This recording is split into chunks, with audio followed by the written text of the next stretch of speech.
The burial ceremony of late Madam Margaret Amodo Nwobu, Nee Nwobu Ozona, who passed on at the age of 89 years, started with a vigil mass at his husband's compound in Amobia. The mass was officiated by Most Reverend Dr. Paulinus Ezokafo, the Bishop of Awka Diocese.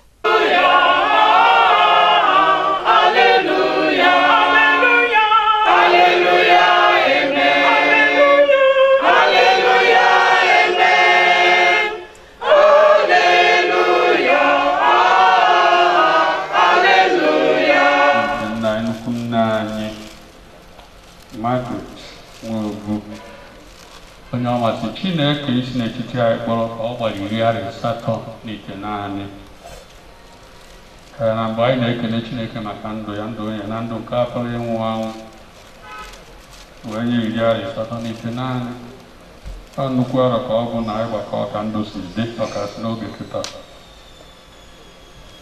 nọrịkwana ya na anyị ebere Chineke n'isi ya ka anyị ji bụrụ mmadụ o nwee nke o metesịrị ọfụma ka Chineke site na ọpịpị anyị na ekpere anyị meere ebere gbaghara ya nabata n'ala eze eluigwe na-ayọkwa Chineke ka ya bee omume akwamozu nke amalitegoro gaa ọfụma maka na ọsa ebe ọsọ dị nwere na-eche obodo na onye nche na-eche n'efu bee ọsọ na dị nwere na-alụ obodo na onye ọrụ na-alụ na nkịtị na-alụ so anyị na-eche ibe n'aka Chineke.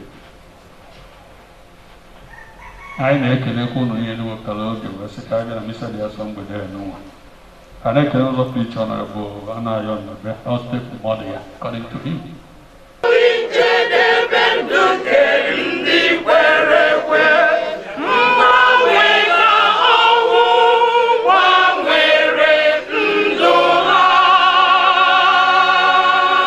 The next day, her remains left Regina Sherry Hospital mortuary to her father's compound at Umuogwale village, Awka.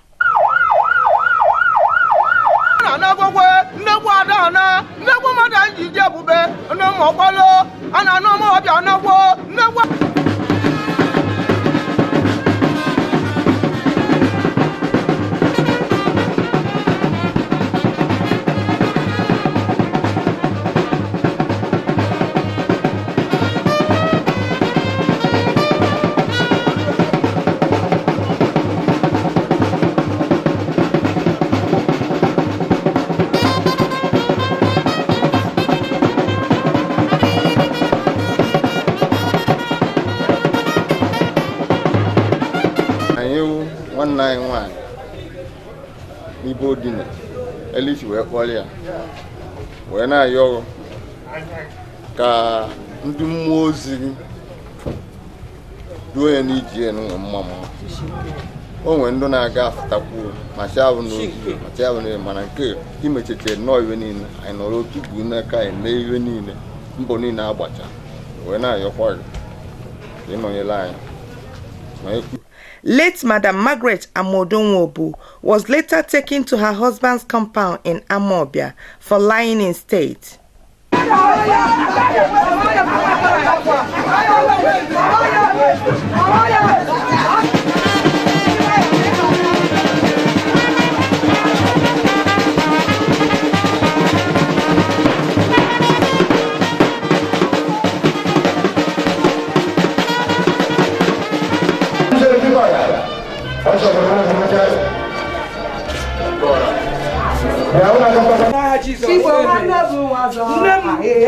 You are a prayer warrior.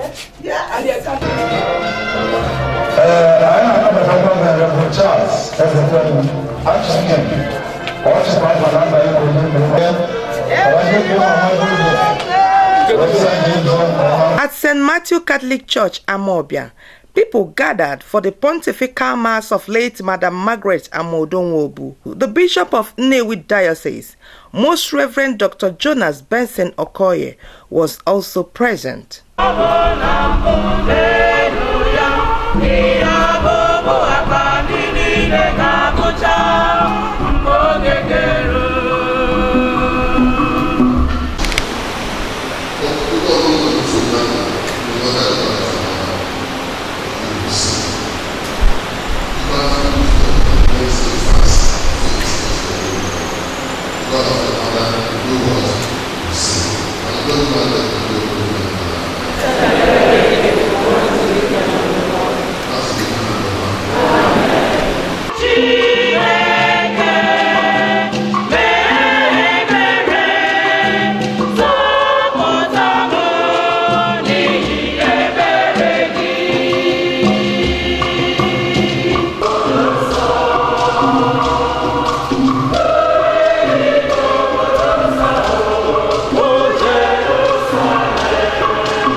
After the mass, the remains of the late Amodo Nwobu were conveyed to her family house, where she was laid to rest. 89 years old mother.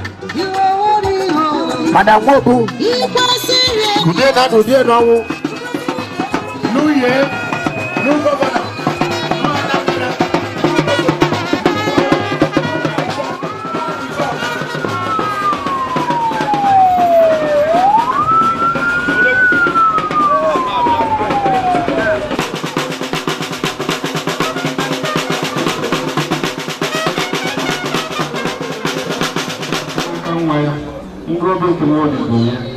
Margaret, when you come for a while, go to the bed and get a wake you also, so no, you got on a bunny and anyway. Then I ever.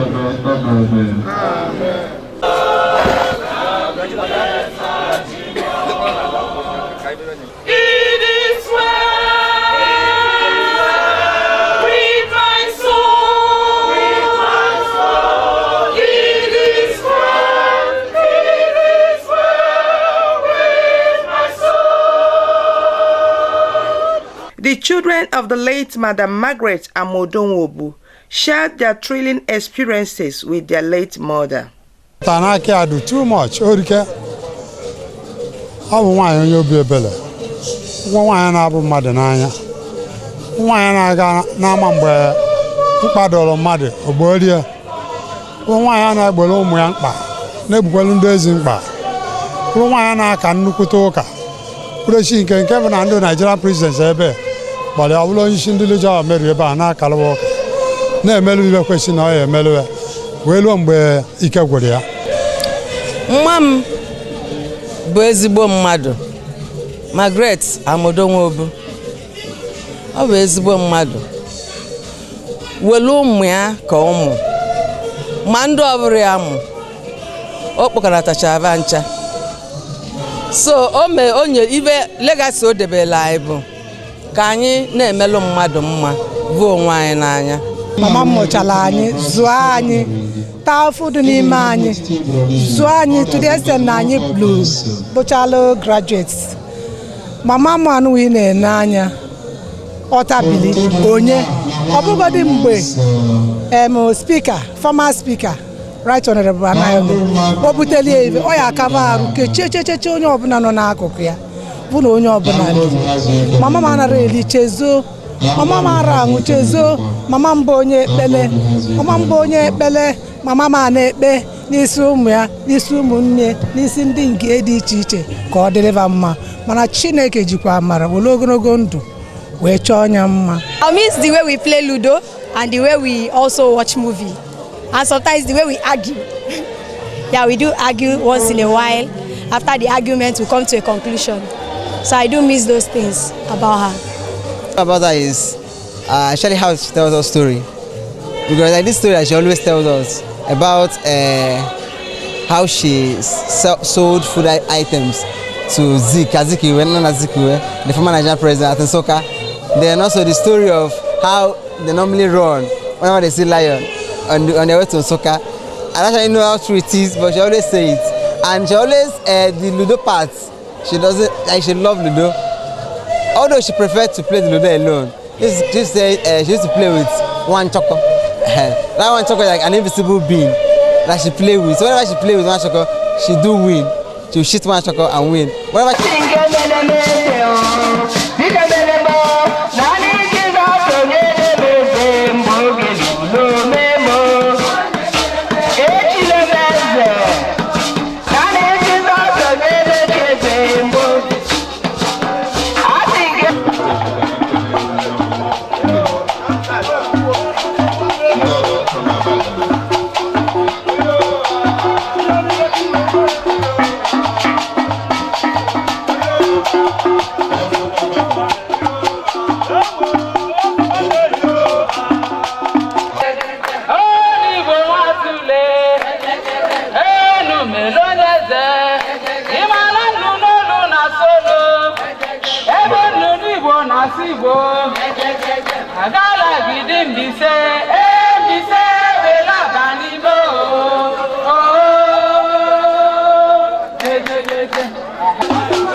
So even with that, I want to say I know that.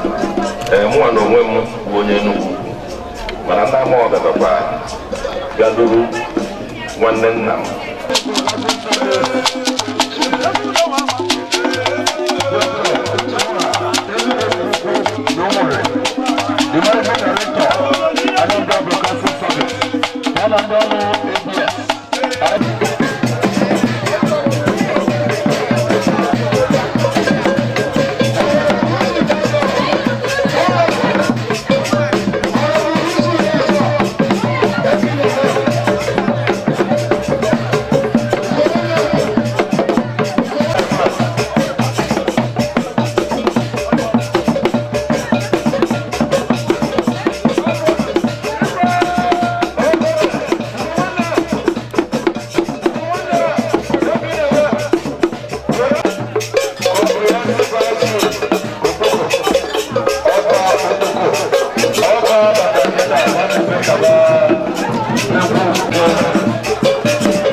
On the third day, the burial climaxed as Right Honorable Chief Anayon Nebe, Ichelediko Oroka, Ogwu Amobia, former Speaker Anambra State House of Assembly, former member in Federal House of Representatives, and currently the Special Advisor on Political Matters to Honorable Speaker House of Representatives. He came to pay his last respect in the company of friends, relatives, and well-wishers of the family, all gathered to pay their last respect to a woman who has made her mark on the sands of time, as the multitude of people who came to witness the event gave evidence to that.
Biko ndube Jerome Nwobu na ndube Nwobu na ndu ngene anyị ekene unu.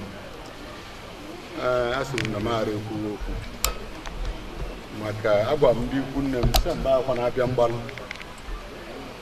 asị m ka ihe ọ bụ sị na ọmụma m na m ekwesịrị mbịa mgbalụ mana ebe ba si na omenala na anyị abịalere mana ka nji wee bịa were bịa para m n'obu na mmadụ akwa m n'obu na mbịa ọ bụ na mbịa ta nọla ana onwe ndị chọta m anyị nọla ana like ndị chọta m unu mana asị m ka m bịa mgbalụ oyibe nchọ ịgwa unu hụ na onye mechie owuwe ya iwe eji ama iwe o mere bụ ezigbo iwe o mere mgbe ọ nọ ndụ ọ bụrụ ibe a na-ekwuzi mgbe ọ nwụrụ mama mere bụrụ ezigbo ndụ mgbe ọ nọ bụrụ onye ọbụla n'anya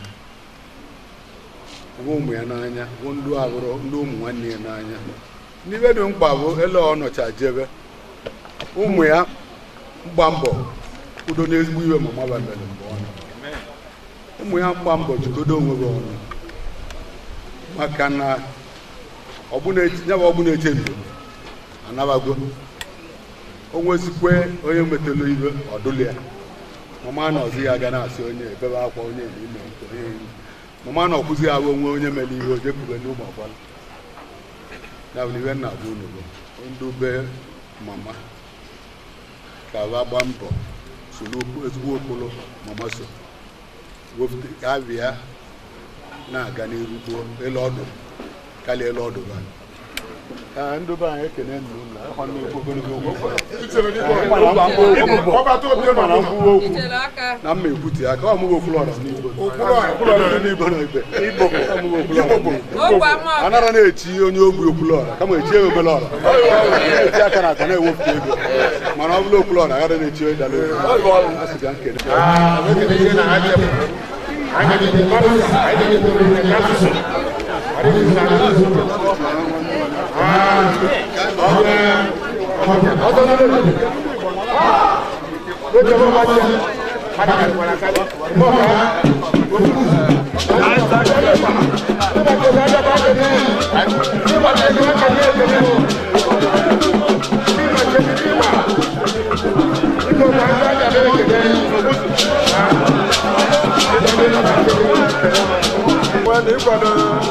nwanne nwanyị na ndụ anyị na-ekele ebe ime na ngwulu ọchukwu ga-akwụghị ụgwọ agaghị anyị na-ekele I got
This funeral ceremony of my mother's younger sister, Mrs. Margaret Amodo Nwobu, who died at the age of 89. So I just came today to celebrate her longevity and good life with my friends and relations. She was my mother's younger sister, and she played the role of a mother to me. So I'm better off saying that she was my mother. She was a good woman, very good woman, very caring, very forgiving, very religious. I believe that by human judgment, she's supposed to be in heaven. And then if you consider the Catholic belief, I'm not a Catholic, but I know the Catholic belief is that for somebody to be buried by a bishop is a big advantage to the person. And of course, she was buried by a bishop, and the video mass was conducted by another bishop. So 2 bishops participated in her burial. I'm here because of Honorable Namode Icheledikora Anayo Nebe. He is my mentor. He's the reason I'm in politics. He's my mentor. That's why I'm here. I thank God for the life of Mama. God has done it for her. To be up to 90 or 80, it's not an easy task. I thank God for her life, and I am claiming that age in Jesus' name. Mama lived her life very well, so I want to live above Mama. In Igbo land, we call it Ijele. You don't have name in English translation. If you want to call it his name, you call it, instead of calling him Ijele, you say Ijele, Ijele, Ijele. So when I hear Ijele is coming.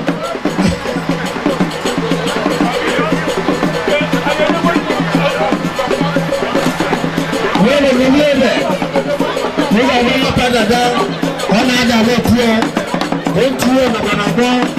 Nigerian Television Authority, NTA. One man in attendance starter. Ijele no more. That Ijele, Ijele. For those of you who don't understand Igbo, Ijele is his name in Igbo. He's rotating now. Oga do this chela mama. Maka one day near no we go near bad day sometimes. We want to work kwa shona ya jamu. Kai no etie. We kwa do bi bere maso. Na gwi chele bona. Mo bu no bele one day near. Chileke ga gozie. Oga nothing do aka. Mmadụ ga-emeli ewu ibe o mere nwanne nne ya. He's a grassroots person, and the people around here will tell you that he's grounded. He's a grounded Oka man all around. So we are here to say sorry and condole with him and the children of the deceased, and all their family members. We want to say sorry, and I want to pray God to give them the fortitude to bear the loss. No matter how old somebody is, we always will hate for them to go, but eventually death is the end of every mortal, so we say sorry. Abia Makana, my very good friend who happened to my brother, Ichele Dikora, and I on never send him a message, Abuja, send him a message, Yana 1 year. So that's why I'm here.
Late Madam Margaret Amodo Nwobu was a devoted Christian.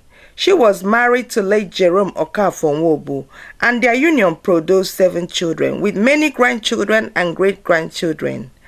As the family celebrates her life, they still look forward to a great future of living out the legacies of their mother, who will forever be in their hearts.